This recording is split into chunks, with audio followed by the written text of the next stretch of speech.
Hello and welcome. Hello and welcome.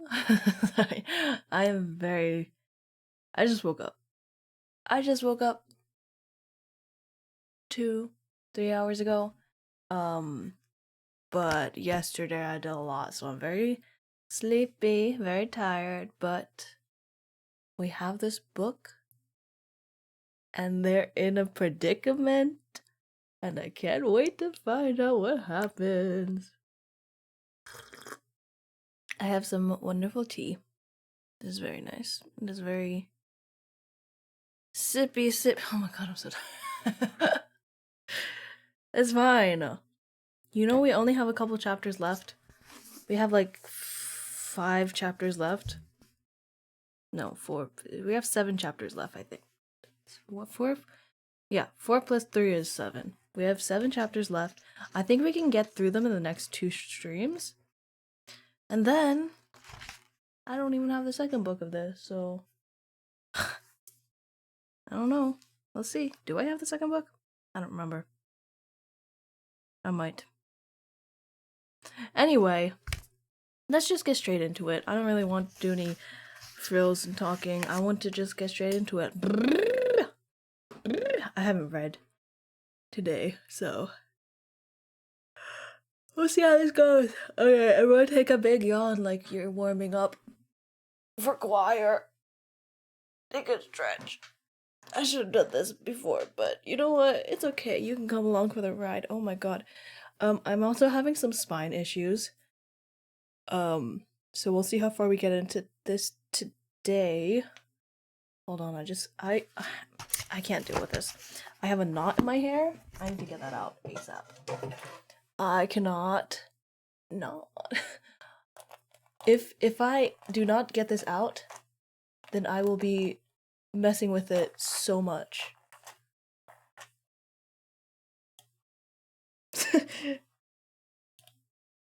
Hairbrush break.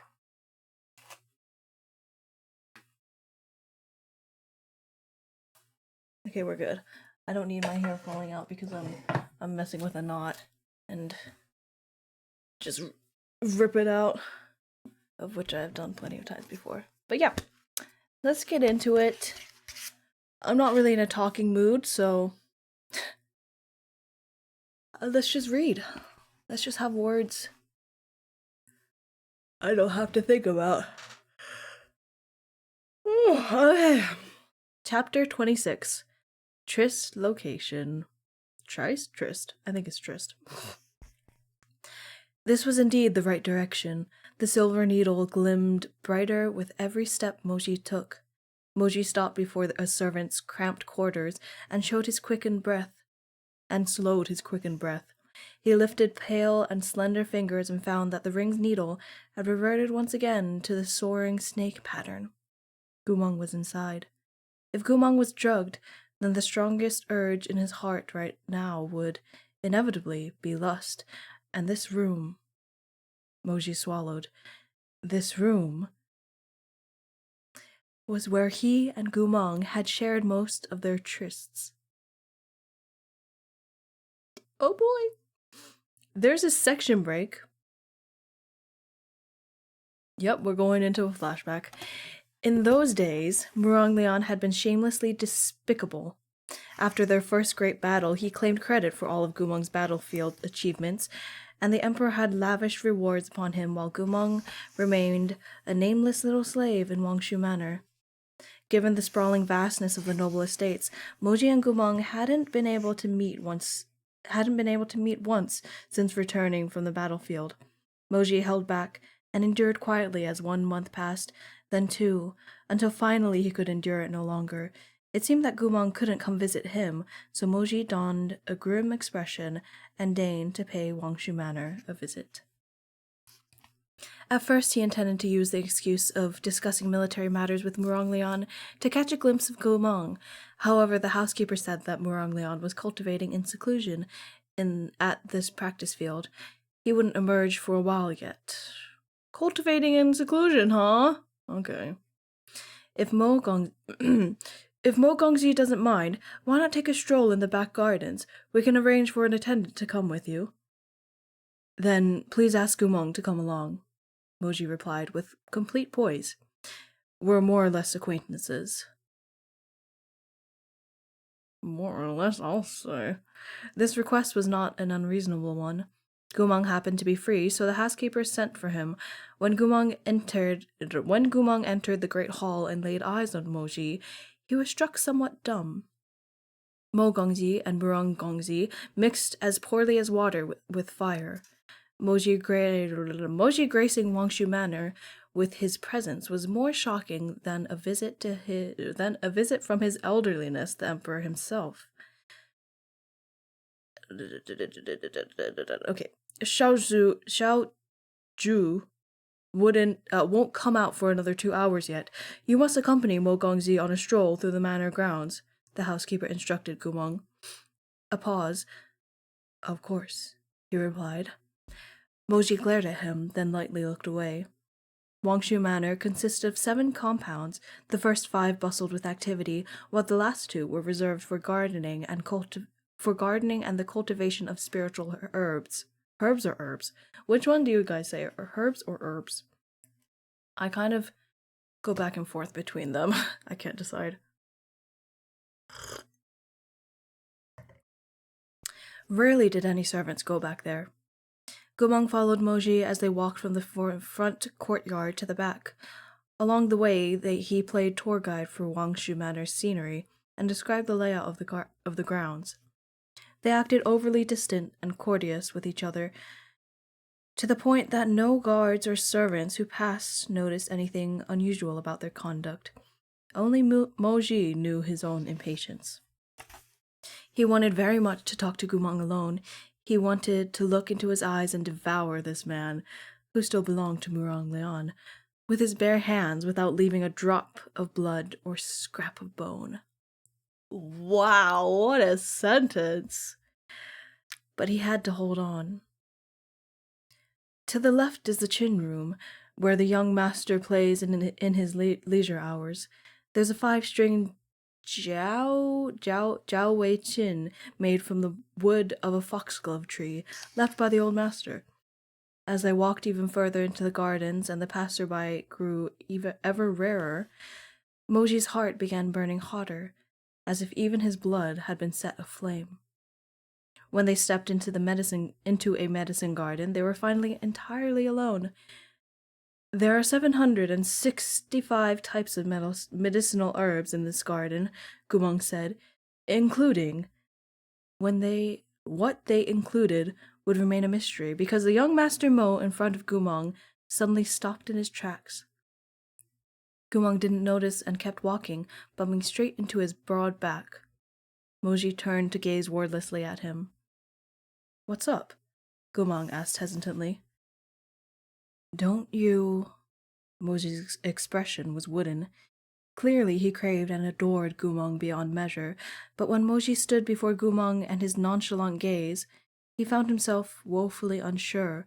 Unable to take the hit to his pride, he stiffly finished, Don't you have anything to say to me? Gumong muttered something to himself, then rubbed his nose and smiled. Long time no see, Gongji? Moji said nothing. Hey, don't glare at me. You know I'm pretty busy. I have to wipe tables, chop firewood, and catch garden pests. All of those things are super important. The expression on Moji's face worsened. He looked as if he'd been poisoned by his own rage. But at the time, Gumong hadn't confirmed that they were in any kind of real relationship. In the field, Gumong had shamelessly said that this kind of thing was normal. As young men, they shouldn't take sleeping together too seriously. Now this young man's heart was about to give out, thanks to this old scoundrel. And somehow, that scoundrel was still rambling here and chatting here about his important responsibilities at Wangshu Manor. As if his lordship, the young master of the Mo clan, was less significant than one of Murong Gongzi's damn tables. It made Moji want to hurl a fireball into Murong Leon's desk. Then they'd see what Gumong could wipe. Okay. Gumong went on and on about Murong Gongzi's high standards for his desk, how you had to be able to see your own reflection in the sandalwood surface. Halfway through his next sentence, the world spun, and by the time he came back to his senses, Moji had pinned him to the wall. You... Gumong began. You what? Gumong didn't get to finish. Moji kept him trapped with his body, that cool, elegant face tilting closer as one of his hands curled around Gumong's waist and the other lifted to press against the wall by his face. Moji dipped his head and firmly sealed Gumong's rambling mouth with his own. Moji kissed Gumong forcefully, as if he wanted to bring all his desires crashing down upon the man in his arms, as if he wanted to devour and possess Gumong from head to toe. His every movement betrayed an unnerving thirst for domination and control. His breaths were uncommonly ragged, his tongue unspeakably passionate, as though the aloof Mo Gongzi from a moment ago had been a different person altogether. Huh? Sorry, I'm reading ahead just in case something occurs that I might just have to get back to. I might have to skim over. Huh?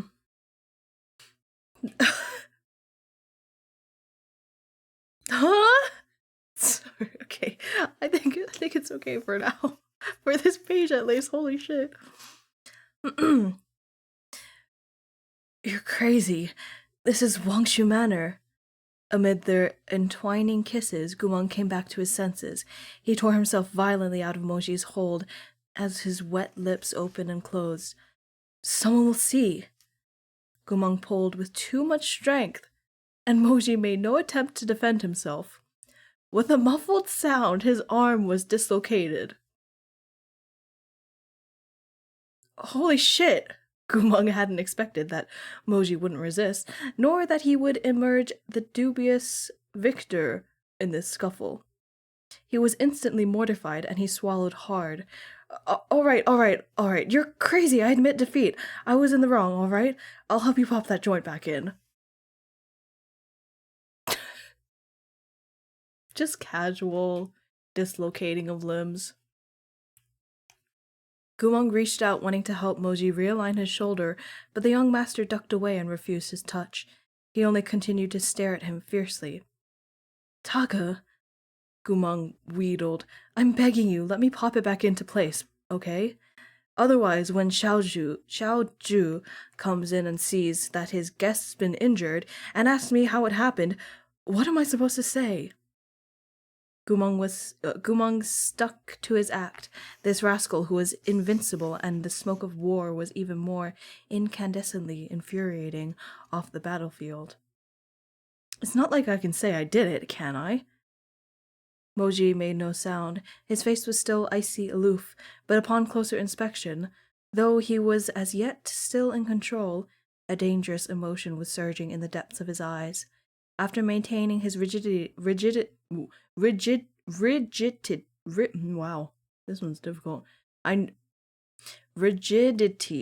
for a long moment, he abruptly, stiffly asked once more, Don't you have anything to say to me? I do, actually. Speak. Have you been cursed to repeat yourself? Gumong hastily smiled at Moji's answering expression. Hey, I'm sorry, I swear. Don't touch me. I can do it myself, Moji said angrily. You can't! You suck at healing magic and healing techniques. Moji's expression darkened further, but Gumong stopped him, grinning, his smile filled with the smug delight of getting away with a prank. Then he darted close and kissed Moji's cheek.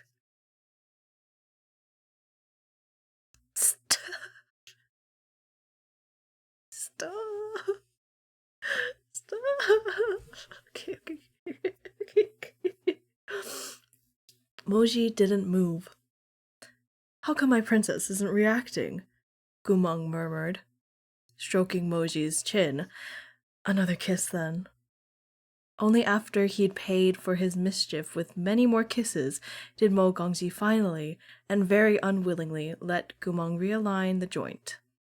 It plainly didn't hurt very much when it popped back into place, but the glare emoji leveled at him was teary and a touch red. Huh? You... Gumong wanted to take a closer look, but Mo Gongji's palm landed square on that face that was as thick as a city wall, pushing him back. Moji tore his gaze away, refusing to let him see. After a stretch of silence, Moji said, his face still turned, I haven't seen you in 2 months. No, still 12 days to go. Bitch. Moji's head snapped around, shooting Gumong another fierce glare. Arms crossed. Arms crossed. Where was I? What the fuck? Arms crossed, Gumong leaned leisurely against the whitewashed wall. He looked at Moji with a smile, chin slightly raised. At length, the young master spoke, expression flat. Take us somewhere no one will see. Wow! In truth, after they'd been apart for so long, Moji wasn't the only one unable to hold back. It was just that Moji disguised his need with cool arrogance, while Gumong used breezy nonchalance. But once they were holding and grinding against each other, both youths burned with torment. In the end, Gumong led Moji to an unassuming little room.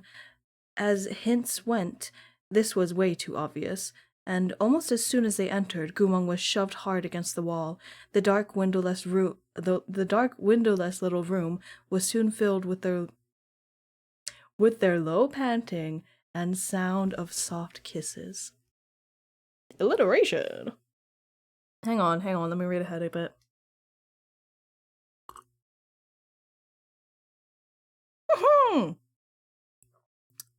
Wow! Oh shit! Should I risk it?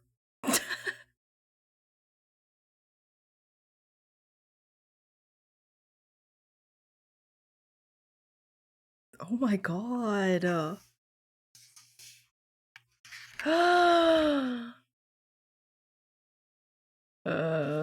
Okay, for now we can read this page, but I don't. Oh, no, we can't read the next page. We can read this page, but we can't read the next page. Wow. Wow, I should have pre-recorded this. Damn. Okay. That's okay, I guess.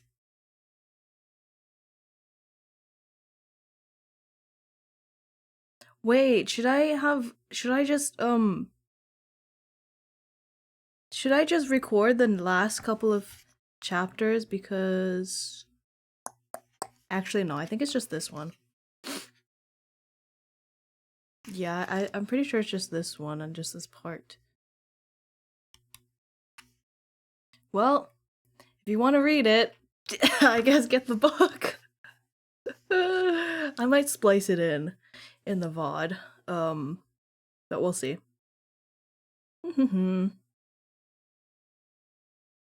Let's see, where was I? Just out of the cows there, kisses.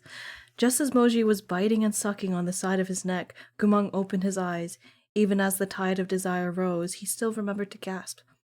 Don't kiss so high. Xiaoju will notice.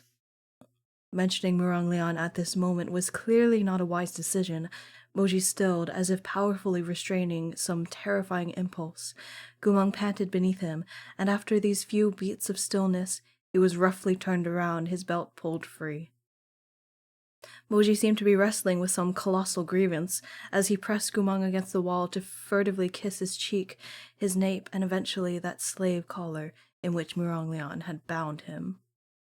That ice-cold black hoop seemed to stab into Moji, reminding him that no matter how he yearned, to the point of pain, to the point that his heart was about to tear itself apart, the person in his arms still belonged to Muranglian. Muranglian could summon Gumong whenever he wanted, torture him however he pleased. It was for him to say whether Gumong lived or died, whether he received praise or shame. one iron collar digging into his spirit, and the lifetime of control it entailed. Moji was holding someone who belonged to Murong Lian. Jealousy burned in the rim of Moji's eyes. He wrenched Gumong's face closer as his control eroded, compelling Gumong to twist around and take his kiss while still pressed against the door. Darkness made the wildfire in Moji's heart blaze so searingly. Wow. How could their mouths entwine so passionately, so wetly? Hello. This is post-stream Aries. To read you the not safe for work parts. I did go through and scan the pages for a very long time because I was like, when is this gonna end? And I just kept reading and it just kept going and going. So yeah, enjoy these 4 pages of smut. Alright, I'm gonna start from almost the top of page 314. Alright. Moji made short work of Gumong's clothes, but his own weren't yet in disarray, likely because he could feel the condition of the person behind him. Gumong said with petulant amusement, "You're so prim and proper every time you..." Actually, how much can I say in the VOD? You know what? It's in the middle of it doesn't matter. "You're so prim and proper every time you fuck me, but in reality..." The rest of the sentence turned into a muted groan. "Xiaoju will be out in 2 hours. You need to be quick." Moji pulled out his wet fingers and took hold of Gumong's hips. His hot, thick... Can I say the word cock on YouTube? I'm gonna say it and risk it. We're doing it.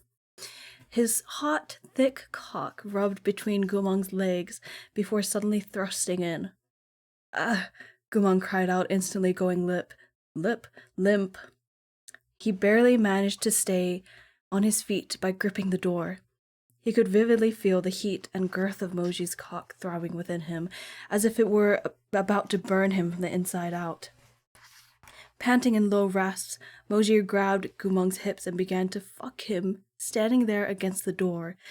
Even though Gumong lived in a remote courtyard, there was no guarantee that no one would pass by. The door was thin, so Gumong had to tightly bite his lips not daring to make a sound. Moji thrust into him in this way for some time before turning Gumong's face to capture his wet lips. Only when Gumong opened his mouth did his gasps leak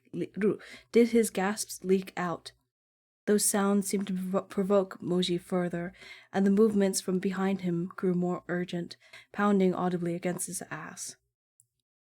Every one of Moji's thrusts seemed to reach the deepest part of Gumong, as if he were fervently trying to press his entirety into him. Amid this brutal pounding, Gumong couldn't stop himself from panting out loud. He struggled, trying to stop Moji, doing his best to turn around to say something to him. Yet Moji only allowed Gumong the slightest space to turn before he pressed him down again.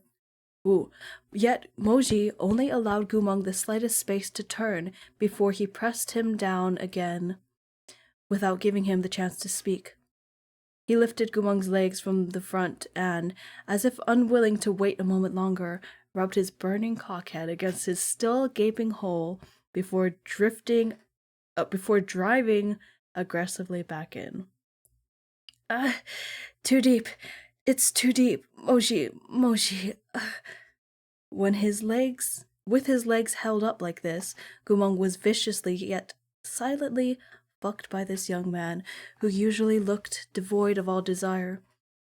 His earlier coarse breathing and his muted groans soon gave way to incoherency, as he felt that his stomach was about to be pierced through. Even Gumong's toes, hanging suspended in the air, had curled against his will. Moji didn't like to speak much during sex, but that primitive, fiery, feral instinct and that deep gaze that seemed to want to devour Gumong whole was more than enough to make one's heart quiver, not to mention how ruthlessly and frantically he pounded into Gumong, each thrust driving into the deepest recesses of his body, urgent and wild. Perhaps the door's violent shaking finally brought Gumong back to his senses. In the end, he managed to pant in a low voice, Not here. Go inside. There's a bed inside." Bed. More like a kennel. Gumong was the only person in the world who was capable of coaxing the overly fastidious young Master Mo to lie on a battered and broken-down little wooden bed. "Why not here? Someone will..." Gumong had never possessed a sense of shame, nor was he well read. Whenever he was distraught, he spoke with mortifying plainness. Arching his neck, he gasped violently, "Someone will hear you fucking me." "Does that scare you?" Bullshit! I still gotta live off Xiaoju's money. What are you doing? Not so fast. That's too fast. Sirs. "It'll be best if he kicks you out. You can live off me." Whoa, Moji. Moji bit out. Despite his words, he knew that if their tryst were to be discovered, getting kicked out would be the least of Gumong's worries. It was equally as possible that he'd be drawn and quartered, so he picked up Gumong, driving his cock deep into him that he almost cried out loud, and carried him into the room. By the way, I'm still reacting to this, like, not that kind of react. I'm still like, this is my first read of it, like my first proper read of these pages, so it's a surprise to me too. Wow. Moji's arms were strong and sturdy, and Gumong was not weak. As the two of them walked, Gumong's legs lightly wrapped around Moji's waist, his cock never slipping out, and it rubbed repeatedly against Gumong's inner walls. The movements were neither quick nor slow, but rather the height of torment. By the time Moji dropped Gumong onto the bed, Gumong couldn't hold back anymore. But Moji pressed him down with his vigorous, searing hot body, lifted his legs, and began to once again fiercely and rapidly fuck him. He panted through muffled moans. Shitty, fuck me there. Right there, harder." This was Gumong's way, never bothering to hide anything, or perhaps it was precisely because he wanted to hide something that he always acted shamelessly, saying things like, never mind, you're young, I respect the elderly and cherish the youth, so I'll let you top. Between us guys, whatever goes as long as we both feel good." Okay. But Gumong's body couldn't bear this kind of stimulation. He had a naturally high tolerance for pain and was unaffected by injuries on the battlefield, but he couldn't bear the pleasure of being fucked. In the end, he always started to cry, but despite his tears, he still threw himself into entangling with Moji. It was often like this when they made love. Moji wasn't very talkative, but Gumong brazenly said things that drove him out of his mind. "You're so big, you're fucking me too hard. Get deeper inside, you're gonna break me. Why are you so hot? Why haven't you come yet? How much longer are you going to take?" This provocation, annoyance, and teasing was too much for Moji, but he couldn't do anything about it. Gumong was a shameless ruffian. He was given to spouting such nonsense. Gumong was also a lowly slave, so perhaps when he slept with Mo Gongzi, even if he did bottom, he had no hang-ups to overcome. He even allowed Moji to... Moji wasn't sure if he was mistaken, but Gumong seemed to like it when Moji came inside him. Moji had once asked him about this, his question, full of hidden meaning. Gumong had smiled and confessed everything. "Yes, it feels so good. Those moments feel amazing. Do you want to try? How about I do it next time?" With that context, I read that little bit of dialogue earlier, but with that context, wow!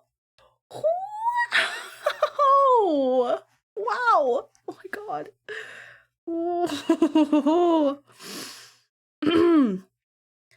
Moji didn't let him finish, capturing that mouth in sore need of a lesson in a kiss. He buried his hips between Gumong's spread legs and pistoned back and forth swiftly and ferociously, reducing Gumong's banter to disjointed moans. Moji was a prudent and decorous person, but unexpectedly he loved hearing Gumong's almost incoherent and wanton noises. He just never admitted it out loud. In the end, after both of them had come, Gumong was practically limp with exhaustion as he lay beneath Moji, soaking in sweat. Wow. His hole was still clenched around Moji's cock, which plugged the cum inside him as Gumong's sturdy chest rose and fell. Who could have guessed that such a powerful, well-muscled male body was currently...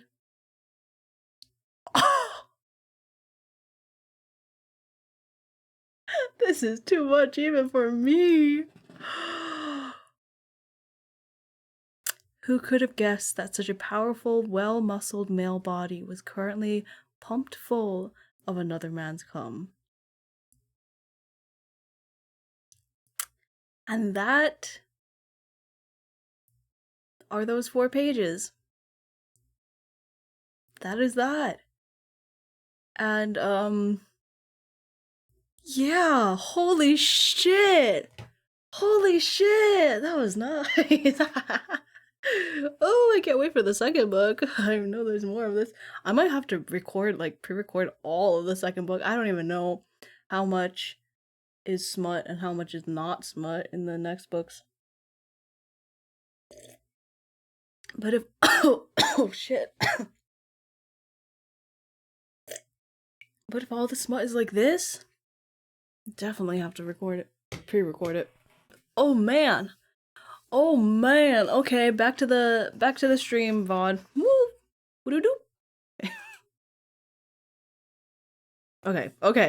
Afterglow is here. Gumong stared into space, dazed for a while. As Moji kissed him tenderly, he suddenly laughed. Why'd you come see Xiaoju? Moji was silent for several heartbeats. With rare humility, he mumbled, I missed you. Gumong laughed harder. Oh, what a righteous gentleman you are, he said to the youth on top of him. Why didn't you think of climbing over the wall to see me instead? Moji stared at him blankly. The idea truly hadn't occurred to him. Upon careful consideration, it seemed like Gumong's suggestion was eminently sensible. How hadn't he thought of it before? As he pondered this, the slave collar around Gumong's neck lit up. Xiaoju is looking for me, Gumong said after a moment. It's time for you to go too. I'm supposed to be taking a stroll with you, not sleeping with you. Wow. For a period of time after this tryst, until they again received orders to go to battle, Moji often visited Gumong. Although Wangshu Manor was shielded by barrier spells, they posed no trouble for Moji. In those times of impassioned, occasionally, when Moji had, out of his mind, Moronglion would for some reason want a servant. As the slave collar tightened around his neck, Gumong would be almost breathless between 2 forms of torment. Choking. Wow! I need to read this again. Properly. In the VOD. Okay. Moronglion had an irritable temperament and was unwilling to wait long after summoning someone. Often, Gumong didn't have time to clean himself and rushed over as soon as he was properly dressed. Sometimes, even as he knelt... Wow! Okay. Those days had been thoroughly absurd. Thinking back to it now, even Moji was stunned at his youthful recklessness. There had been no promises between them, no foreseeable future, but his heart had never cooled, as if he meant to be caught up in Gumong for a lifetime. They had nothing. They could only turn their love, control, and possessiveness into this intense and yearning entanglement. One was a pristine young master held above all, while the other was a Wangshu Manor slave, low to the bones. It was the most shocking of scandals, but it was also the most heartwarming of young loves. Yeah, I said that right. Such were the golden days of their youth. And that is a section break. Now, within this dreamscape, Gumong had been sent to this place once again. Dream of longing had manifested the hidden desires in his heart. In that case, what would Moji see when he opened the door? Gritting his teeth, Moji stared at the door. Oh, sorry. Oi. I'm having a really sneezy day, I don't know why. Oof, I had hiccups earlier. They're really uncomfortable. Okay. Gritting his teeth, Moji stared at that door he had seen countless times before. At this juncture, he couldn't back out, but he also had no way of breaking through. Nowadays, he was too level-headed and powerful to ever again be that youth who had been unable to distinguish between the walking world and dreams. But the old Gu Shishong, who had once himself been the one to pull out of an illusion, had also long since changed. This time, Gumong was the one ensnared in dream of longing, while Moji was powerless to act. The phantom had correctly identified the nature of the relationship, thereby revealing Moji's greatest vulnerability.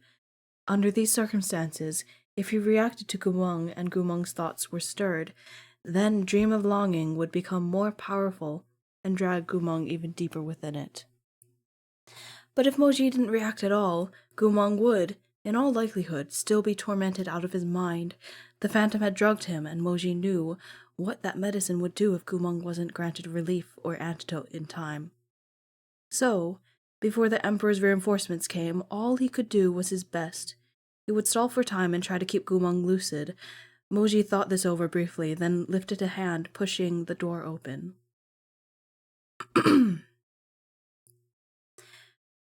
At almost the same moment, the person on the other side grabbed him and pushed him against the wall. In the darkness, helpless, impatient blue eyes met his. Before Moji had a chance to say anything, his lips were caught against a trembling mouth.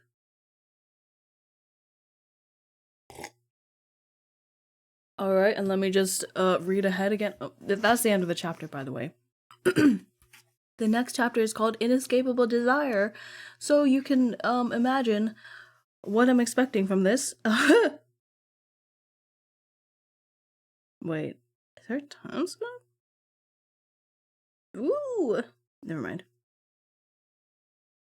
Oh. Blood.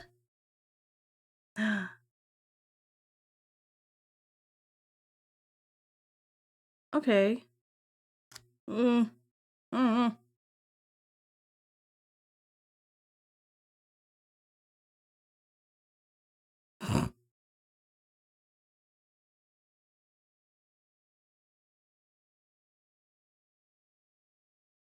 I don't think anything...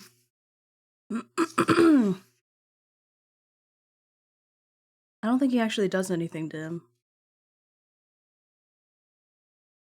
I think. Ooh. Okay. Let's do it. Everyone used to say that Gumong had the ferocity of an alpha wolf when he fought. He was fierce, sharp, and strong, with a powerful and commanding air. He was the untouchable war general of the Empire of Chonghua, positioned so high above others that he seemed to stand upon a holy altar. That was why he had received the title Beast of the Altar. But the rest of the world didn't know of his other feral traits. Only Moji knew that what Gumong liked in bed. His limbs were taut and muscular, his waist sharply defined, and his body seemed full of tension when they lay entwined.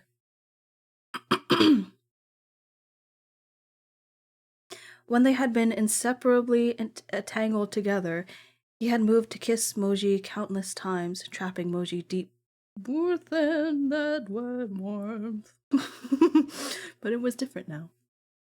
Too much time had passed, and they were separated by betrayal, death, the nation's need for vengeance, Moji's own hatred. Upon suddenly being pinned and forcibly kissed, a spark landed on Moji's heart and burned up into desire.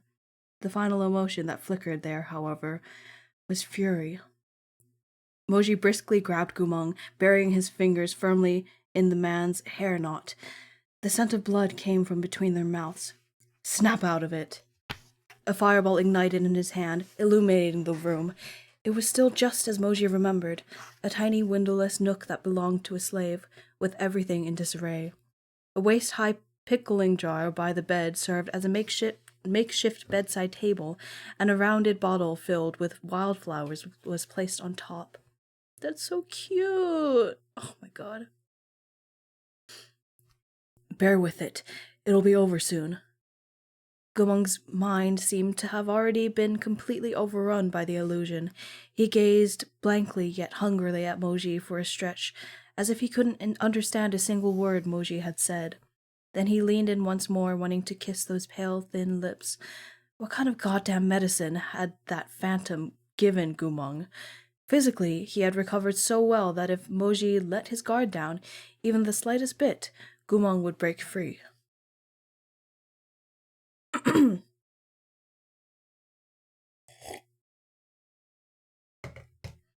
They fought so fiercely that in a moment's carelessness, Gumong tripped, falling onto the bed and dragging Moji with him. Oh! The little wooden bed creaked dangerously as Moji landed on top of him. Drugged with aphrodisiac, Gumong's body was searing and his blue eyes burned with wet light. Wow. It was as if a flame had been ignited over a river's surface and was about to devour his mind and soul. That fervid and familiar body trembled under Moji. The act of against another man made Gumong's eyes even wilder, to say nothing of how Moji's body had already reacted in the first place. Only by firmly suppressing his own desire could Moji avoid crossing the line. But he couldn't control his own breathing. It roughened low and hot. As he commanded Gumong not to move, the brush of his breath against the shell of Gumong's ear made him shiver. Gumong swallowed thickly, gazing at Moji through eyes full of tears. It hurts, he rasped. So hot. You're not the only one who's hot. In italics. But there was no way Moji would say such words out loud. He pinned Gumong down with his arms, but Gumong continued to struggle and squirm beneath him. How could Moji maintain his control during this back and forth? Between their entwined limbs, Moji angrily shouted, "Stay still!" But Gumong could feel Moji pressing into him, and through their clothes. It was merely one accidental brush, but that ness seemed to summon a memory buried deep in his mind. Gumong shivered all over, letting out a low moan.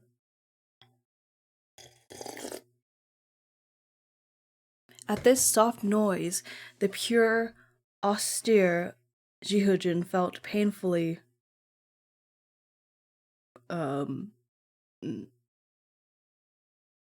frantically swollen. It was unbearable. Not to mention, Gumong was lying on the bed with his clothes in disarray, his eyes glazed as his chest heaved. His expression was wholly pained, as if to reproach Moji for being unwilling to touch him, or as if he only felt agony and emptiness. Moji couldn't respond, and thereby strengthened the illusion, nor could he extinguish the aphrodisiac within Gumong. His forehead was covered in a sheen of sweat. Amid the chaos, as Moji glimpsed his own reflection in Gumong's eyes, he suddenly thought that if he could render Gumong temporarily unconscious, he might be able to buy more time. With this thought, he inhaled and got to his feet, his hand striking the back of Gumong's neck. Gumong fainted. Moji hadn't known if it would work, but it'd been worth a try. It wasn't like things could get worse. Shrairon, Moji snapped. Come. Answering his summons, the supple whip materialized. Moji had the holy weapon bind Gumong to prevent him from doing anything unexpected once he woke. At that moment, he heard footsteps outside the door. The steps halted. The door opened. Under the moonlight, a figure gripping a dagger stood in the doorway, the pristine light illuminating his face. I am trying to see who is speaking. Who is speaking? Okay.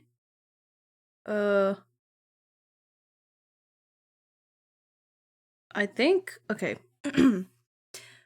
Gumong. Then the man on the bed. What? Then the man on the bed. ... Oh, okay. Black smoke rose. The Gumong on the bed abruptly dissolved into ash. Oh, Gumong burst through the door. Wow, that's interesting.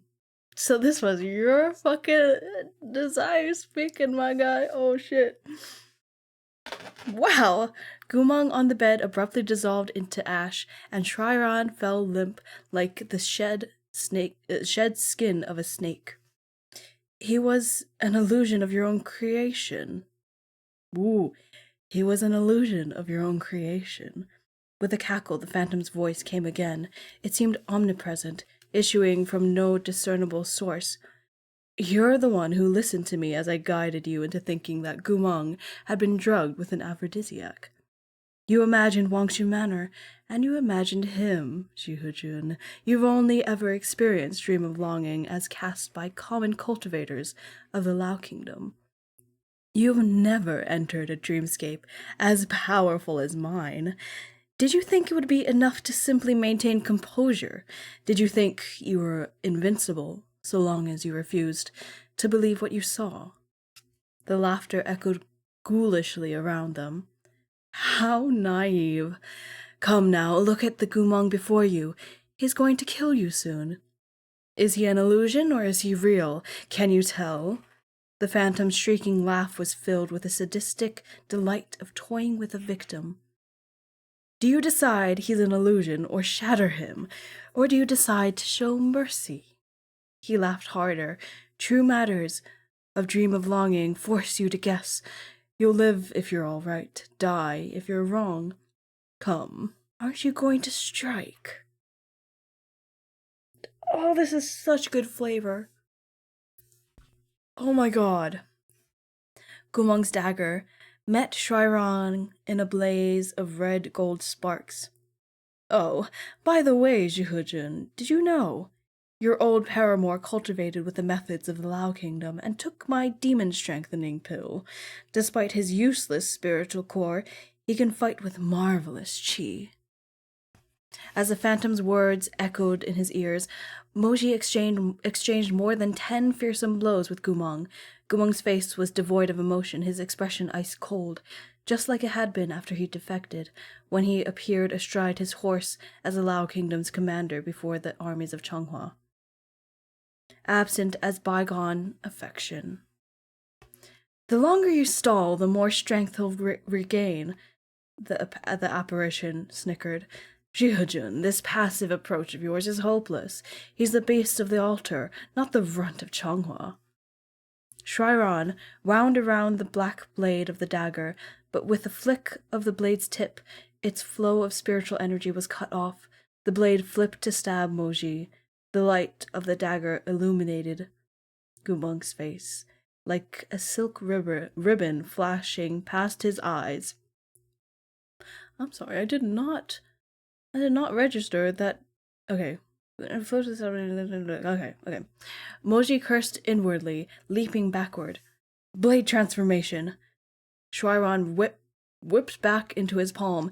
In the flash of red light, it became a longsword, the color of blood, and met the dagger once more with a clang.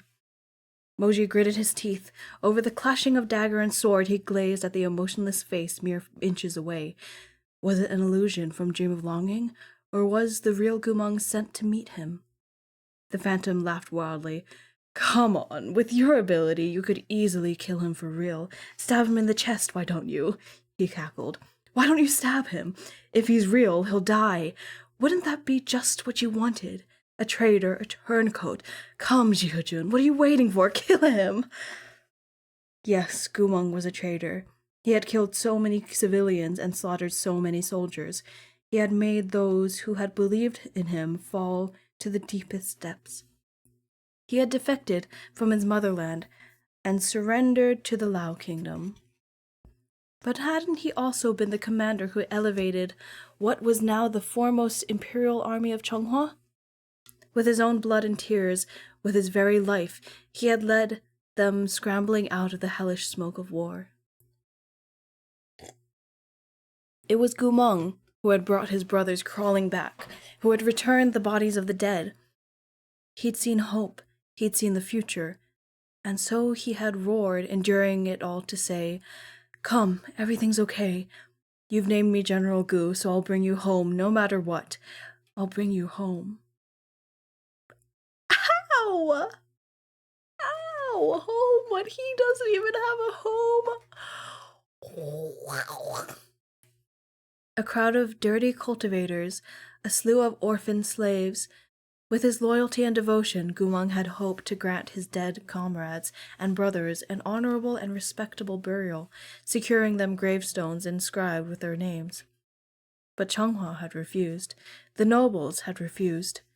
Gumang's soldiers had entered hell for the people of Chonghua and staggered out half dead, dragging corpses behind them. But the attitude of the person on the throne seemed to say, shouldn't you all have died in hell? Why'd you come back? Where does that leave me? You're an army composed of slaves, and led by a slave. Surely Chonghua can't bury your dead on Warrior Soul Mountain, much less reward the living with rank and riches equal to the nobility, can it? Bastards should go home to hell. Desolate burial mounds will do. What need have you for tombstones? Why don't you all just die? Why didn't you all just die? So Gumang had defected. So Gumang had left. It wasn't like Moji couldn't understand or forgive that. The character growth! Okay, Moji. But why had he chosen the Lao Kingdom? Sorry, my computer's being loud. It was the Lao Kingdom that had killed Moji's father. The cannibalistic Lao Kingdom that relied on gruesome techniques to murder and terrorize all their path. Why? Nearly all of the people of the Lao Kingdom were insane. Every time they conquered a country, a massacre ensued. They ate their victims and drank their blood. You sure that's not just fucking propaganda? They were infatuated with tyranny and willing to ruin all that was good in their nation.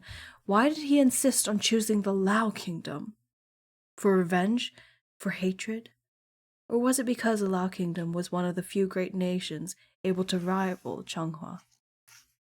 Had Gumang thought that only by entering the nest of demons, stripping away all his kindness and sacrificing his loyalty, could there come a day when soldiers surrounded Chonghua's city walls, when he could at least tear out the emperor's heart and trample the head when he could at last tear out the emperor's heart and trample the heads of these disdainful, pure-blooded nobles into bloody gore under his feet. As Moji's thoughts raced, Gumang struck down the Shuairan sword he held. The dagger flew to a stop, its point against Moji's chest. Gumang made no sound, nor did he make his next move. He only glared at him apathetically and said, "You've lost." Moji didn't respond. The phantom, on the other hand, laughed, almost sighing. "I did warn you, Jihujun, but you still didn't have the heart to fight him seriously." Moji remained silent. In honor of your infatuation, I'll tell you the truth. The phantom paused dramatically, then resumed with delight. The Gumang in front of you is real. This is all thanks to your unwillingness to harm him.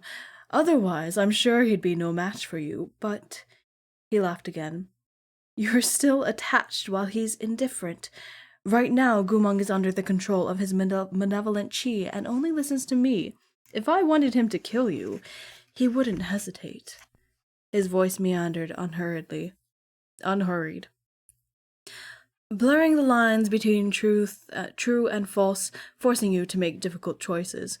This is the true use of dream and longing. Have you figured it out yet? Unfortunately, even if you have, it's already too late. The phantom delivered his final command with a smile. Go on. Kill him. Gumang's azure blue eyes darkened, and he brandished his blade. But at this crucial moment, the red lotus sigil on Moji's neck glowed, and a dozen red sword glares exploded from his body.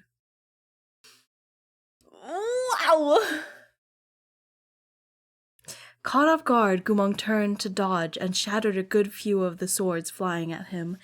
But in the instant, he used his full concentration to avoid the sword array. Shrairon's rope form bound him, snaking up from beneath his feet. Thrown off balance, Gumang staggered and fell to his knees, bracing himself with one hand on the floor. He raised his head to level a baleful glare at Moji. You were pretending, he said. Moji dispersed the sword array, his expression rather complicated.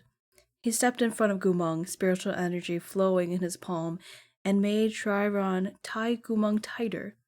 Then, with 2 fingers, he tilted Gumang's jaw up and plucked the demonic weapon from his shaking hands. If that isn't the hottest the sexiest line I have ever read. I read that smut just a couple pages back. That was sexier than any of that. Oh my god. Oh, wow. Moji stared into his clear blue eyes, face dark and voice like ice. Of course, if I were so easily captured, wouldn't I have wasted all the effort Shishong put into teaching me? Gumang's face was expressionless, as if he couldn't understand a single word Moji said. Moji looked up. Have any more schemes, good sir? Wait, no, Moji looked up, sorry. Have any more schemes, good sir?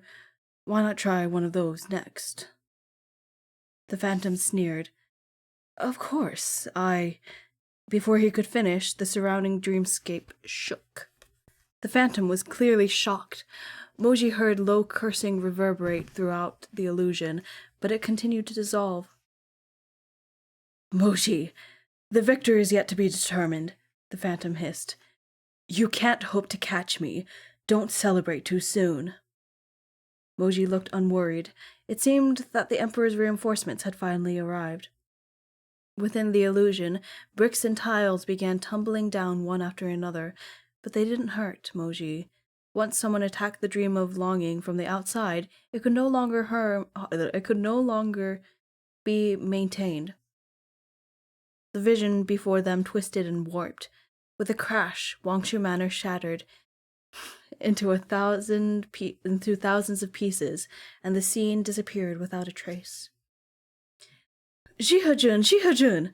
A pair of reinforcements had indeed come and shattered the barrier from outside, and one was none other than Yue Chunqing. After hastily bounding over, he let out a sigh of relief upon seeing Moji. Then he started when he saw Gumang. Are you two okay? Moji had returned to the foothills of Warrior Soul Mountain, his hand still buried in Gumang's hair knot, keeping him still. Meanwhile, the red lotus sigil on his neck was fading. Soon, it vanished completely. Before Moji could reply, the other reinforcement spoke up. The Emperor had sent Who else but Murong Leon? He was leaning against a tree, looking so lazy it seemed as if he were saying, I don't care if you live or die. If you're alive, I'll go report back. If you're dead, then I'll send off firecrackers and return with your corpse.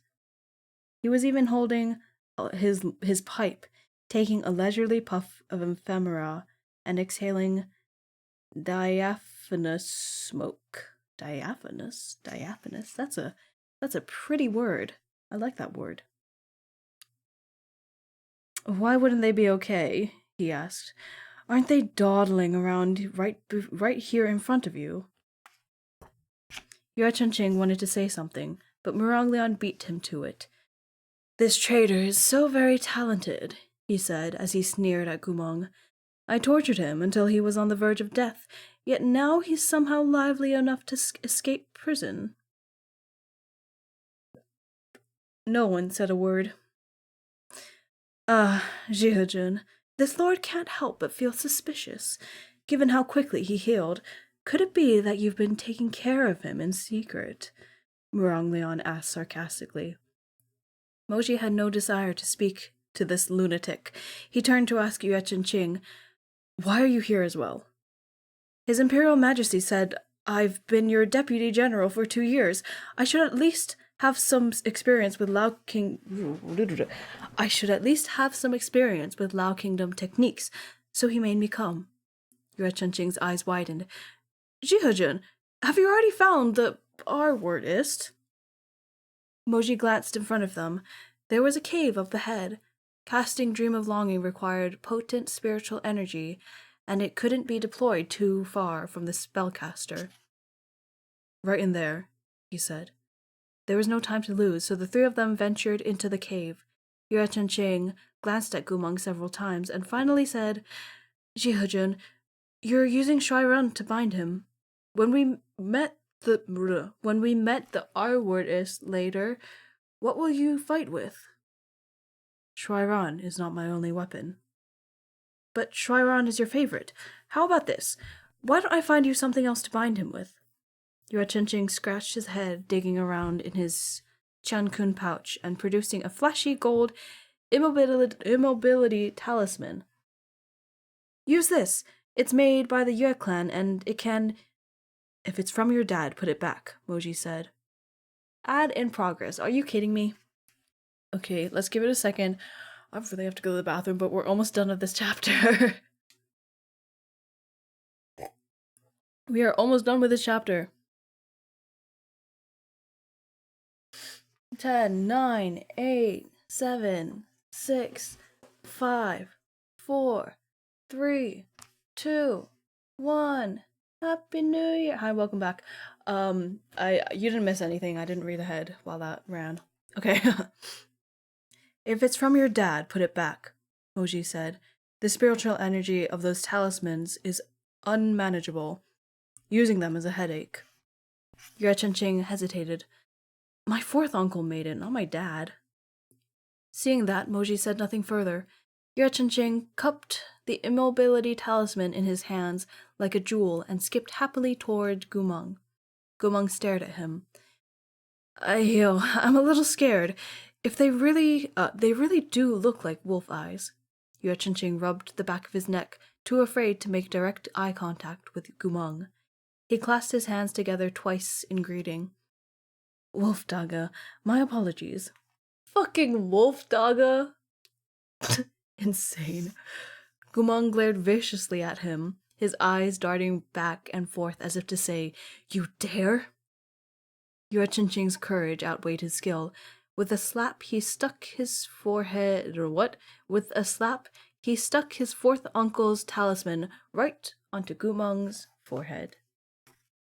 And that is the end of the chapter, and I will take a short break to go to the bathroom, get more tea, and feed the dogs. Alright, I really have to go to the bathroom, so I am gonna make this quick. Okay, BRB. Alright, back to it. Oh. Let's see what's in store for us next. I'm debating reading 2 more chapters versus 1 more. Ooh, actually, maybe not. The fourth chapter is kind of longer. So we might just leave 4 chapters for the last stream. Oh, so pretty. Oh my god. What the fuck? The illustrations are so... I don't know. We'll see how we feel. We'll see how we feel after this chapter. But I got more tea. Ugh, I need to catch my breath. How are you doing today? What time of day for it? What? No. What time of day is it for you? It is AM for me. But I woke up at 2 AM? So, I don't know. It is still very heavily morning vibes over here, though. 24-hour clock? I don't know how to read that. What is that, 4 PM?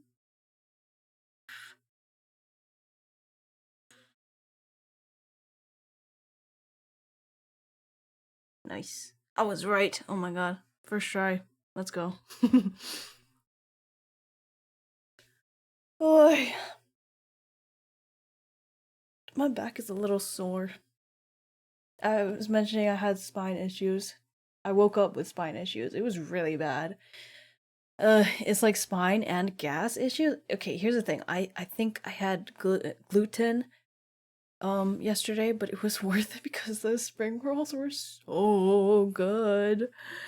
They were so fucking good. I will eat them again. Not even I'll straight up eat them again. Right now. They were so good and they were so hot. Wait, is it spring roll if it's... Wait, isn't the spring roll like the cold one and then... Oh, fuck, I forget what the other one's called then.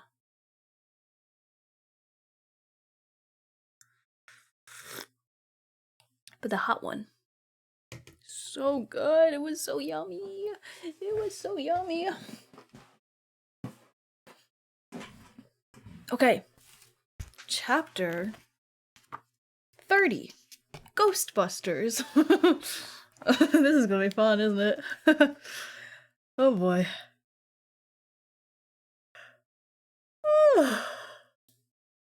Okay, let's get started again. Kumang instantly froze. Ye Chunching started laughing. It really worked. Fourth uncle is the best. The hell do you mean? Oh no, this is Murong Leon. The hell do you mean? Murong Leon asked impatiently. Now he can't move. Are you going to leave him here? Or are you going to pick him up and carry him inside? It's fine, we can leave him here, Yue Chunching said. This immobility talisman is enchanted with a heavenly thunder shield. It would take someone a long time to break it, no matter how strong they are. No one can do anything to him. We can't leave him out here alone, Moji said. The heavenly thunder spell is super strong. Other people can't... Nothing is infallible, said Moji. Do you have any other magical devices? Anything that can move him along? Yue Chunching thought for a moment, then exclaimed, I do. Wait a minute. He dug around in his chankin pouch once more. After looking for a bit, he took out a small bamboo figurine. Isn't that one of those cheap trinkets that children on the street spar with? Murong Leon said. It's the same concept, but this one is enchanted. Yue Chunching placed the palm-sized bamboo figurine on the ground and rattled off a series of incantations. Absolutely nothing happened. I might have recited it wrong. Let me try again, Murong Daga, Jihujun, don't worry. Yue Chunching anxiously repeated the incantations in a few more variations. Just as Murong Leon was about to irascibly cut this exercise short, golden light flashed and the bamboo figurine sprang up from the ground. The palm-sized puppet toy had become a bamboo warrior the size of a grown man. Yue Chengqing beamed. There we go! He hefted the immobile Gumeng, then stared wide-eyed at Moji and Murong Lian. Lend me a hand? Hello, Milo. Welcome in. Oh my god, your, what is it called? Stream avatar is so cute. That's so cute. Or Raiden. What happened? Lend me a hand. Lend me a hand. Murong Lian gave him a fake smile. I won't touch him. Too dirty. He gave him a fake smile. Wait, hang on. I need to say this better. I won't touch him. Too dirty. What a bitch. God, he's such a bitch. One fish, two fish? One fish, two fish? Are you fishing right now? Are you fishing right now? You're being fishy. Where was I? Oh my god. I don't get it. That's sad. What's there to get? Oh, what is... One fish, two fish, red fish, blue fish? Blue fish? What is that? I don't understand. Oh dear, oh dear, oh dear, oh dear. You'll send it? Oh boy. Oh boy. Okay. Anyway. Moji had been standing to the side with his arms crossed, but now he stepped forward and asked expressionlessly, What do you need? We gotta attach his limbs to the bamboo warriors. They're a fastening mechanism on the warrior, you see? Moji did as instructed. Gumong was restrained by the immobility talisman and rendered mute and motionless, but he knew well what was happening around him. He glared at the two people moving his arms and legs, his eyes flashing back and forth between Moji and Yue Chengqing. The pair tied Gumong to the bamboo warrior. To finish it off, Yue Chengqing took the rope around the warrior's torso and wound it several times around Gumong's waist. Then he whistled and said, All right, let's try taking a few steps. The bamboo warrior began walking. Clack, clack, clack, arms and legs moving in sync. Since Gumong was fixed to it, he was also brought clack, clack, clacking along. That is so silly! Oh my god. What did you send me?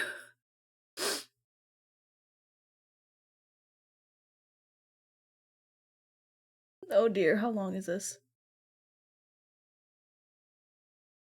I'll watch it later. I don't want to get too distracted from the book. Whoa. This magical device was both wholly marvelous and terribly interesting. Anyone else would have praised Yue Chengqing to the skies, but the two people presently by his side were the deathly snuffy Jihujun and the deathly picky Wang Shujun. Jihujun only watched with his arms crossed, saying nothing. Wang Shujun snorted. Just one of you. What is going on? Just one of you. Wow. I need to speak in his voice. It's very difficult, but it's also not. It's kind of fun. Just one of Yue Manor's party tricks. He took 2 drags of ephemera, exhaled, then pointed the pipe at Gumong. What can it do other than walk? Fight? It can perform all the usual dodging maneuvers. Yue Chengqing took no offense, still pleased with himself. It can even dance. Oh no. Oh no. Oh no. I hate them. I hate them so much. Murong Lian bit his pipe, his eyes half-lidded as he mulled this over. Then why not make him dance? Yue Chengqing whistled again. In response, the bamboo warrior began lurching to the left, then to the right, forcing Gumong to sway along this way and that. Even though the movement was silly and cute, those lupine blue eyes glared daggers at him. If Gumong could have moved, he definitely would have bitten them to death and torn every one of them apart. It can even do this it can even do the Sogdian whirl. All you need is enough. Moji cut him off. Let's go. After a pause, he added, order the bamboo warrior to follow at the back. Alright, sorry. The cave where the phantom was hiding was dim and awfully deep. There were multiple branching points inside the great mountain cavern, which split off into many smaller caves. The three of them, plus Gumong tied to the bamboo warrior, so the four of them, slowly walked inside. The empty cave echoed with the clicking of Moji's steel-toed military boots and padding of Yue Chenqing's footsteps and the creaking of the bamboo warrior's joints. Ooh, there's an illustration! I've already seen it, but with the context, yeah, okay, that makes sense. Oh my god, this is so good. Oh, Yue Chenqing is so cute. He's so baby. What the fuck? Okay, this illustration is of this scene with Yue Chenqing first. He's like glancing to the side, being like, oh, like wide, but like he's so cute.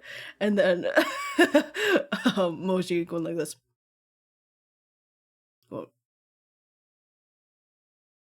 looking like incredulously bored out of his mind. Which he's probably not, but that's just his resting bitch face, right? And then Murong Leon in the back, he also looks really annoyed and bored. Oh, but he's still slaying. And then Kumong way in the back, tied to this thing. He's so angry. He's so angry. Oh my god, it's so cute. Damn, okay. Only Murong Lian walked without a sound. His gait was light and graceful, and his shoes were made of the highest quality heavenly silk. His steps were completely silent. Murong Lian was quite pleased with himself. Forget the R-wordist. Even a toddler would realize we're coming with the noise you two are making. I'll walk more softly, said Yue Chenqing, obedient as ever. The baby. Moji, on the other hand, resorted frostily. Do you think he doesn't know we've entered the cave? There are no other exits, and this is his territory. He's obviously hiding and replenishing his spiritual energy as he waits for us to arrive. Then I'll walk more loudly, said Yue Chenqing, easily swayed as ever. The bamboo warrior creaked in reply. Moji was right. Those who cast Dream of Longing could only do so with great amounts of spiritual energy. The phantom was hiding in one of these caves to gather his strength. As they walked deeper into the bowels of the cavern, they discovered more and more signs that he had holed up within it. There were dried blood stains on the central path, and here and there scraps of clothing dangled from protruding stalagmites. These had unmistakably been left by murdered cultivators and kidnapped maidens who had struggled as they were dragged inside. In one stone crevice, Yue Chenqing even spied a brocade shoe. In a bid to stall for time, the R-wordist had cast a great many spells within the cave. However, the Emperor had sent 3 particular individuals. Moji, whose martial power was formidable and who possessed a commander's capabilities. Yue Chenqing, who was born of an aristocratic line of artificers, and who carried numerous unexpected magical trinkets at all times. And Murong Lian, who excelled at illusion techniques and was well versed in healing spells. They're the perfect party! I mean, they hate each other, but they're the perfect party! Thus, the R-wordist's mysterious traps pose no threats. The trio swiftly arrived at a long karst bridge. I don't know what that means, but I'll pretend that I do. It should be up ahead. Moji glanced toward the end of the limestone bridge. There seemed to be an expansive cave on the other end, which shone faintly with the indistinct jade-green light of magic. This bridge was a natural formation of the karst cave.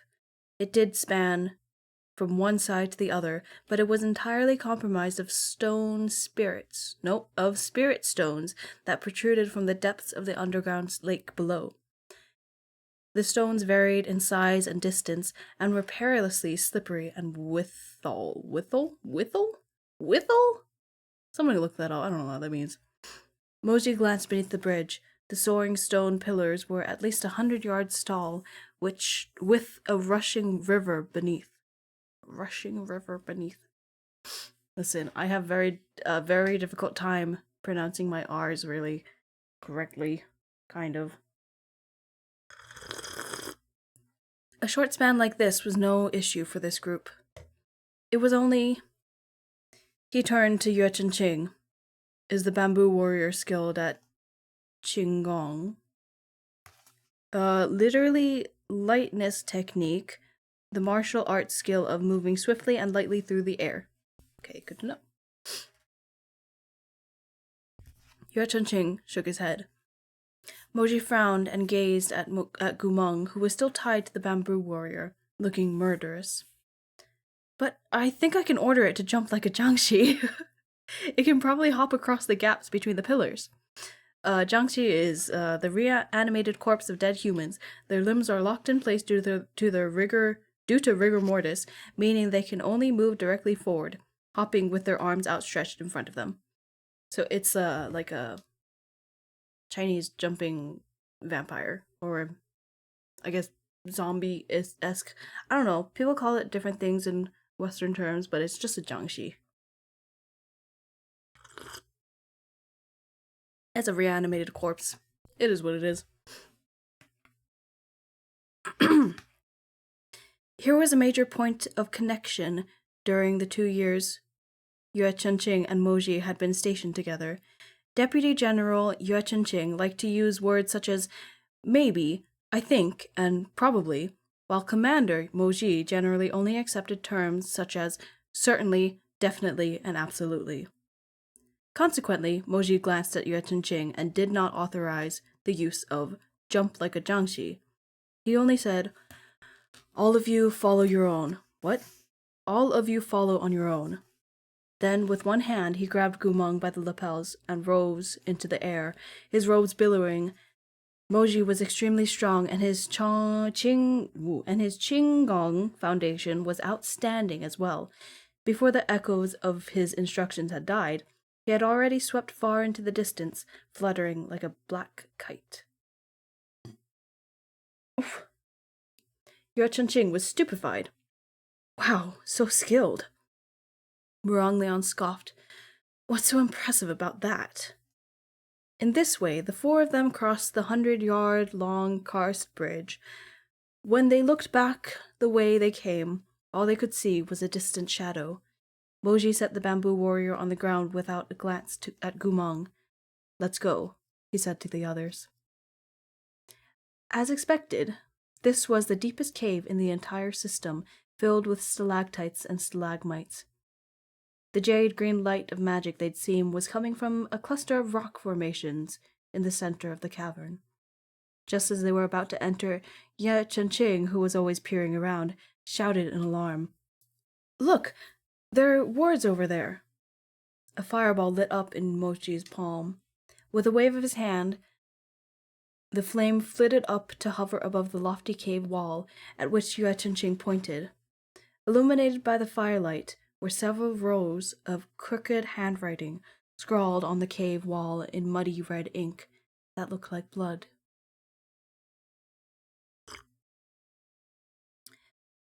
The mountain bride, all night she cried.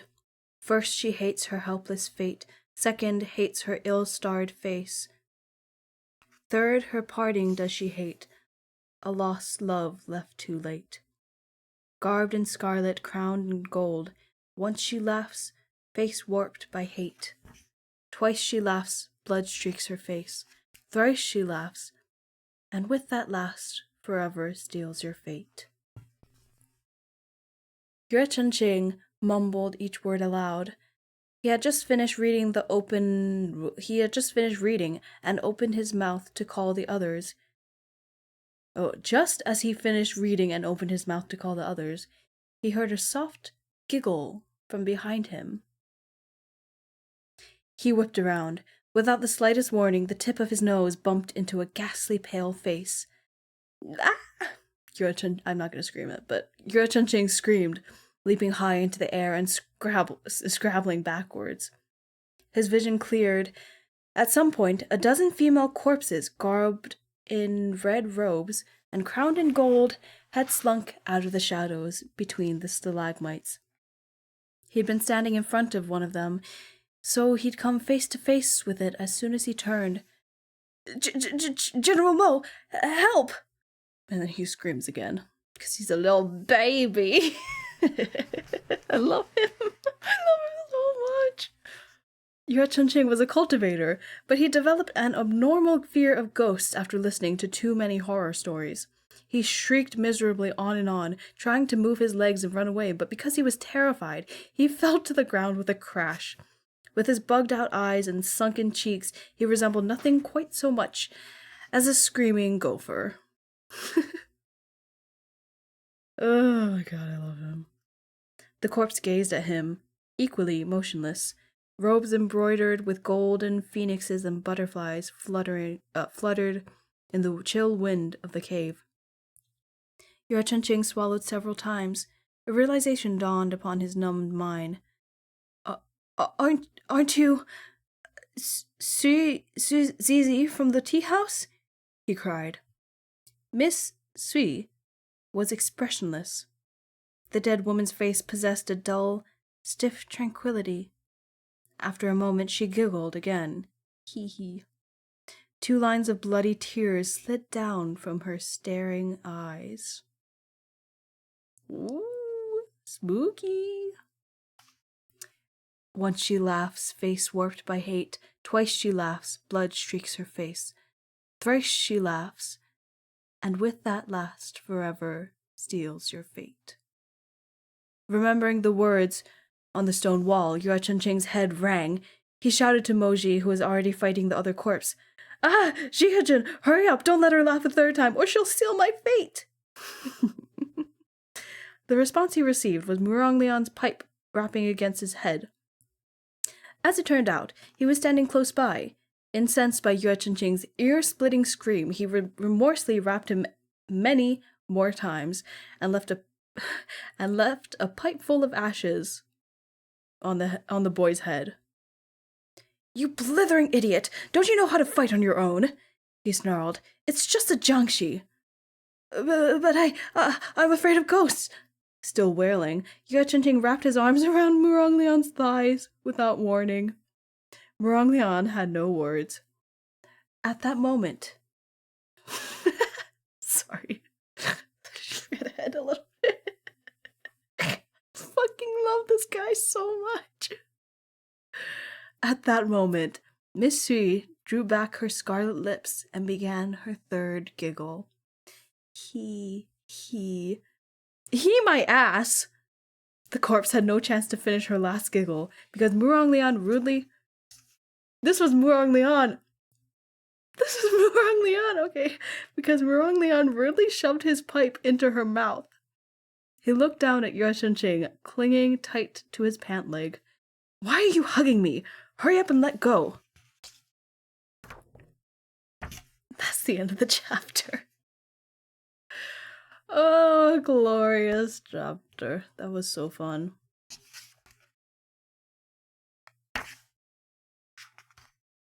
I'm trying to think if I have enough willpower to get through the next chapter. If there's more Yue Chunqing shenanigans, then I would. But, are they gonna fight?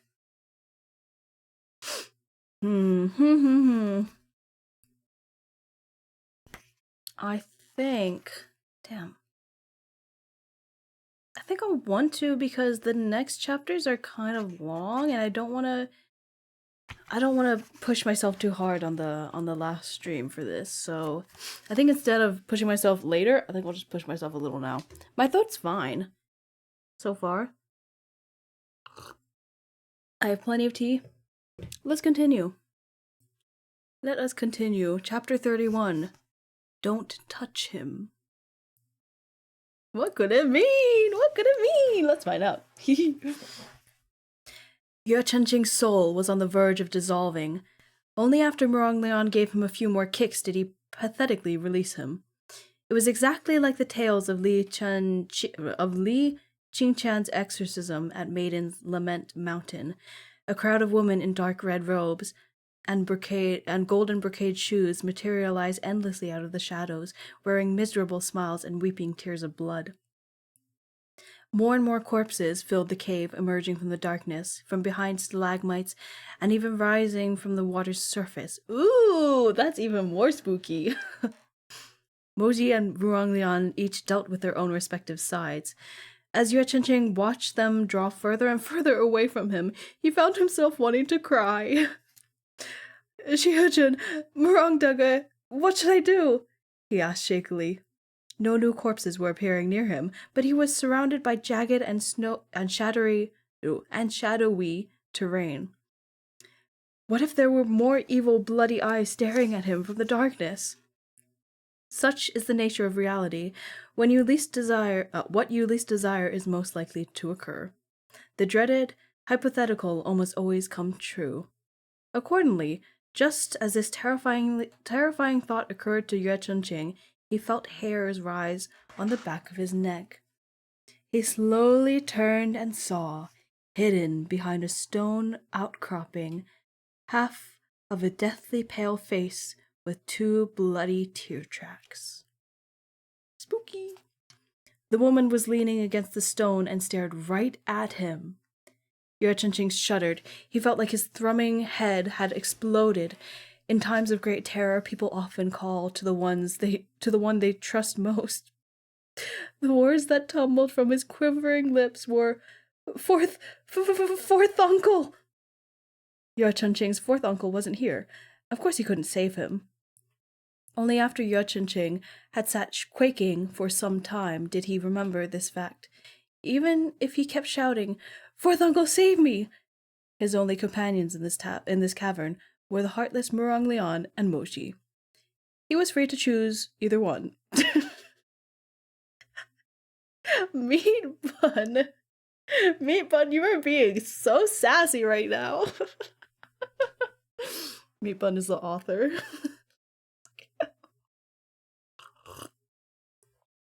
Wow. He looked left and right and happened to see Moji's long leg kick out from the left, knocking over a row of corpses. Yue Chenqing felt like a holy deity had descended to the earth and gladly made to rush to his side. But at that moment, the woman hiding behind the stone grinned much too widely, baring eerily white teeth. Once she laughs, face warped by hate. Twice she laughs, blood streaks her face. As she slowly crawled out from the depths of the stone, she let out a 3rd mournful laugh. Thrice she laughs, and forever seals your fate. Seconds after the 3rd laugh, the corpse's resentment erupted. Her eyes rolled back, becoming bloodshot and flaming scarlet, and her fingernails shot out into long claws. "Oh, nice!" She wailed at the sky and rushed Yue Chenqing. Ah! Yue Chenqing hadn't the least idea of how to fight back. Female ghosts wearing red robes and brocade shoes terrified him more than anything. As she pounced, all he could do was shriek miserably, close to tears. "4th uncle!" Suddenly, there was a thunderous crash. A bolt of lightning struck right in front of Yue Chenqing, and a series of golden red beams exploded from the ground and burst into raging flames. A silhouette leapt into the air and descended from the skies. Amid the hissing firelight, it landed firmly in front of Yue Chenqing. The figure turned, lit by the crackling flame. His profile was dazingly heroic, his pupils filled with icy blue light. Gumong? Yue Chenqing was stunned. Only after a beat did he realize that, no, it wasn't Gumong. It was a bamboo warrior. His uncle's bamboo warrior was here to save him. Gumong was merely tied to... Sorry. Oh, the ridiculousness of this is really getting to me. Yue Chenqing was stunned only after... His uncle's bamboo warrior was here to save him. Gumong was merely tied to its bamboo limbs, immobilized. Yue Chunqing's thoughts were interrupted by the bamboo warrior waving its hand to unsheath a blade of dark steel from its weapon compartment. Then, as fierce as lightning, it charged the leering corpse. Construct and corpse fought fiercely, becoming a blur of furious blows. Yue Chunqing had finally recovered enough to move. He hastily gathered all his energy to shout, "Go, fourth uncle!" Fucking idiot. Upon second thought, he didn't feel that didn't feel right, so he tried, "Go, bamboo warrior!" Soon afterward, he saw the corpse's filthy blood spray Gumong's face. Gumong's expression was ferocious, as if he, too, would have killed that female corpse, if only he weren't bound. Yue Chunqing shouted, Go, Gumong!" The bamboo warrior was extraordinarily strong. After the first full-force exchange of blows, it swiftly swept backwards. Blade flashing, it soared into the air. A swirling gale rushed past it as it threw itself at the corpse, filthy blood spraying out. The corpse stiffened once more before falling, bisected to the ground. "Ugh, how gross," muttered Yue Chunqing. Corpse defeated, the bamboo warrior hefted its bloody blade as if still unsatisfied and stomped toward Yue Chunqing. With a whoosh, the tip came to rest at the hollow of Yue Chunqing's throat. Big brother? Wait, no. Fourth uncle? Or Gumong?" Yue Chunqing tried a few different forms of address, but felt that none of them were quite right, so simply decided against addressing him. He carefully waved. "You're pointing the blade at the wrong direction. I'm not a ghost. Don't stab me." Gumong's blue eyes lowered to gaze down at him. The bamboo warrior swiveled its sword to the side. With the still dripping flat of the blade, it clumsily patted Yue Chunqing's face as if to scold a junior. Right then, a strong wind gusted down from above, and red robes fluttered before their eyes. Yue Chunqing jumped in fright, but before he even had the chance to speak, the bamboo warrior shoved him away. Yue Chunqing fell to the ground with an undignified plop and avoided the strike. Gumong, however, was still tied to the bamboo warrior. The ghost's claws raked across his face. "Oh no!" Gumong could neither move nor speak, but his expression made clear that he was enraged. Those eyes of a white wolf flashed with hatred as scarlet dripped from the wound on his cheek. The ghost whose sneak... This is a weird string of words that I don't know, I can't wrap my brain around it. The ghost whose sneak attack had succeeded was grinning hideously before them, as if overwhelmed with joy by her victory. But seconds later, she seemed to sense something and lowered her head to stare at her blood-stained left hand in a daze.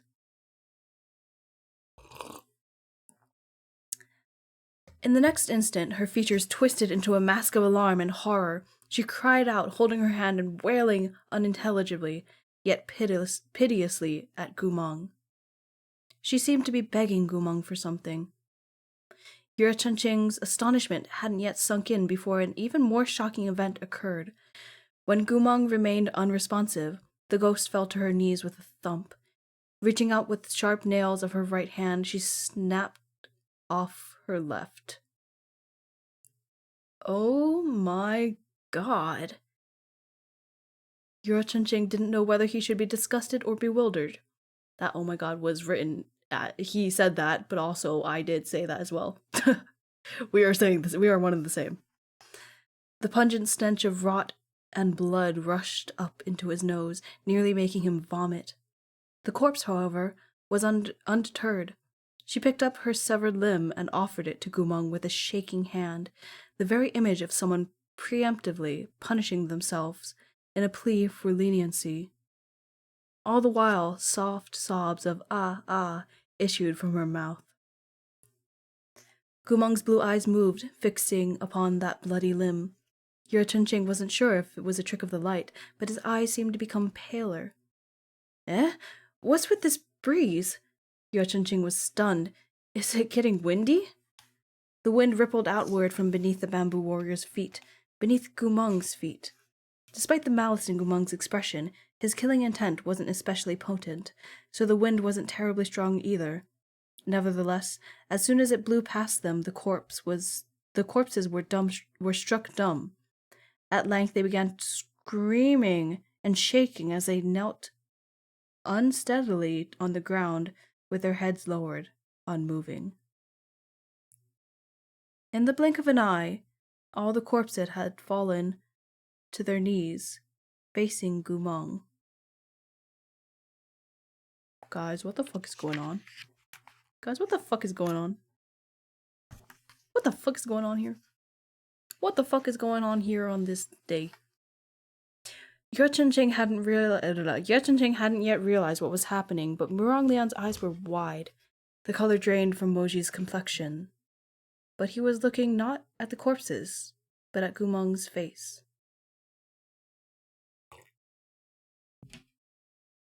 Swarming corpses and the like had an extremely strong hierarchical instinct. Hey, don't do this to me. Hey, seriously, don't fucking do this to me. Don't do this to me. The only thing that could scare them were, by and large, other corpses, vengeful ghosts, or resentful spirits of greater power. Somehow these women who had died tragic deaths were all submitting to Gumong, all wailing in audible pleas for mercy. Why was this so? Was it merely because Gumong harbored such high levels of malevolent chi in his body?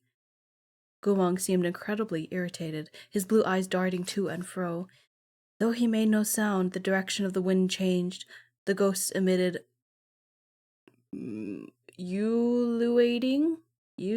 Ululating? I don't know what that is. Okay. Shrieks, black chi rising from each of their bodies to coalesce over Gumong's heart. He was absorbing their malevolent chi. As Gumong took in more and more of the chi, the female corpses convulsed like dying fish, quickly crumpled. With the resentment pulled from their bodies, they became ordinary corpses.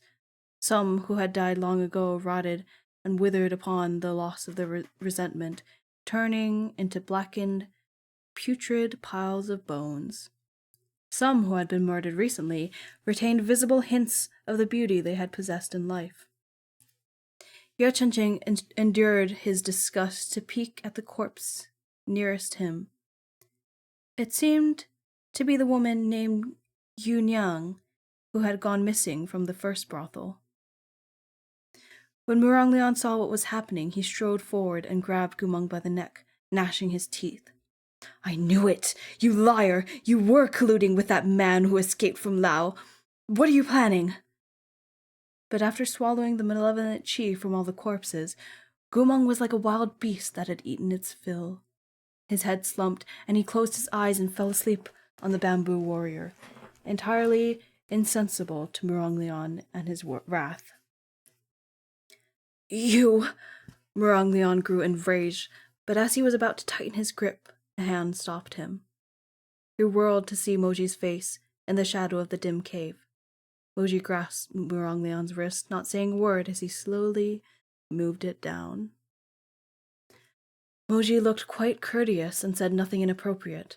Only Murong Lian knew the strength he was exerting, practically enough to shatter bones through flesh. What are you doing? Murong Lian asked darkly. Let go of him.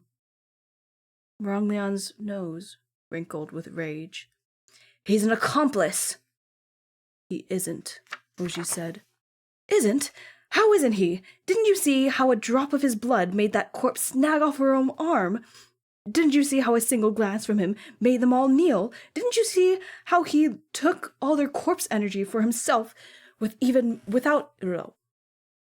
I think it's supposed to say without, but it says with even moving an inch. But I think it's supposed to say without even moving an inch. If he really knew how to control them, Moji angrily retorted, and was working with that man from Lao, would you still be standing here, safe and sound? This rendered Muronglion instantly mute. He still wanted to speak, but he couldn't get a single word out, and his pale face slowly reddened. After a long pause, he smiled mirthlessly. Very well.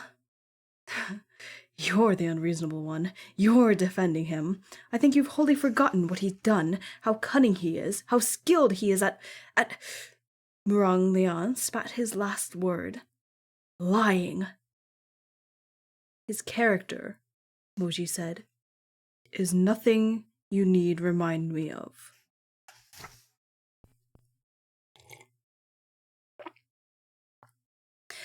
No need for me to remind you? Muronglion burst out laughing. By the end, his expression on his face was distorted. Even if I reminded you, you wouldn't listen. And you still dare to say that you're not harboring any personal motives? What a good Jihujin you are. Go ahead and keep protecting him then. I see you've forgotten how your father died. The color drained at once from Moji's pale and elegant face as he glared daggers at Muronglion. But Muronglion was thrilled. No one dared mention his sore spot of Moji's, this sore spot of Moji's, the reason behind his father's death, except for Muronglion, the only one who could. He was fully aware that though Moji's temper was usually irritable, at critical junctures he was more clear-headed than anyone. So Muronglion snickered, his predatory peach blossom eyes flicking to Gumong before landing back on Moji's handsome face. He lifted his chin and crooned. Jihujin is so righteous, so deeply devoted to brotherhood. May you swiftly follow in your esteemed father's footsteps. He is such a cunt, but he is also so cunty. Oh! Moji's rage seemed to flare, but just as Muronglion expected, he wasn't the sort of person who lost sight of his priorities because he was upset. He stared into Muronglion's eyes for a long moment before pushing him away. With both boots and weapon clanging, he strode deeper into the cave, with scarcely a backward glance. Murongdaga, you... Yuetunching sighed. He was practically speechless after watching this scene unfold. He had no wish to speak to Muronglion any further, and scampered away after Moji's retreating back, with the bamboo warrior tottering loudly behind him. Jihujin, wait for me. It's dangerous to go alone. I love him! Oh my god, I love him! Ah! The sound of their retreating footsteps echoed within the cave. Muronglion remained standing in place, tilting his head back to stare into the endless darkness of the cavern, before closing his eyes. A cruel and mocking sneer appeared at the corners of his mouth. Then slowly, he followed after the others. When they arrived at the area glowing with green light, they came to a stop. This was the last large cave within the system, hidden behind an expanse of stone formations. The green light flickered bright then dim. It turned out to be a protective barrier placed at the entrance of a cave. Moji only needed one glance to identify it. It's the god-repelling array. The upright countries of the 9 provinces cultivated the righteous immortal path, so they usually named spells things like demon-repelling, ghost-repelling, or malevolence-repelling. Any protective formation described as god-repelling was almost certainly to be from the Lao kingdom. Is it hard to break? No, Moji said, but it takes time. The release incantation for the god-repelling array was extremely long and complicated. Moji lifted his vambrace left hand and closed his eyes, soundlessly reciting the words. Only after a good stretch did the green light gradually dim under his hand as the array slowly retreated. As the glow dimmed to nothing, soft laughter came from within the cave. That phantom's voice resounded from the deepest recesses. You broke through my final defense.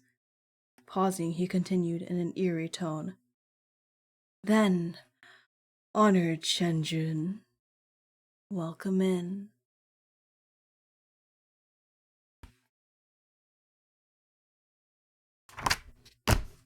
That's the end of the chapter.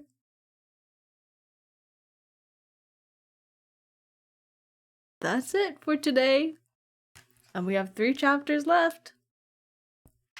And that's it for today. And I will die. Crazy. I'm so hyped up by everything that just happened. So much just happened, and I love when these two fight. I love it when Mirangleon and Moji fight because it's so juicy. Oh my god. Oh my god, it's so good. Okay, I'm gonna go record the other pages that we skipped off stream, and then I'll clip it into this stream. If you're watching the VOD, this has already happened. But yeah, thanks for being here. Thanks for watching. Whoa, I hope you had a fun time. Or just a time, at least. I don't know. A lot happened in these chapters. Oh my god. Wow. Wow. Okay. I will see you next week. I don't have my schedule for next week yet, but I'll figure it out. But you know, Friday still stands for the last 3 chapters of this book. Fun time it was. It was so fun. Oh my god. Oh my god. Okay, we're gonna finish it next week. We're actually gonna finish this book next week. That's crazy. We've been at it for so long. Ooh, okay. I need to recover. I need to really recover. But yeah, I will see you later. Thanks for being here. Thanks for watching. Take care of yourself. Have a good rest of your day. And mask up. Bye.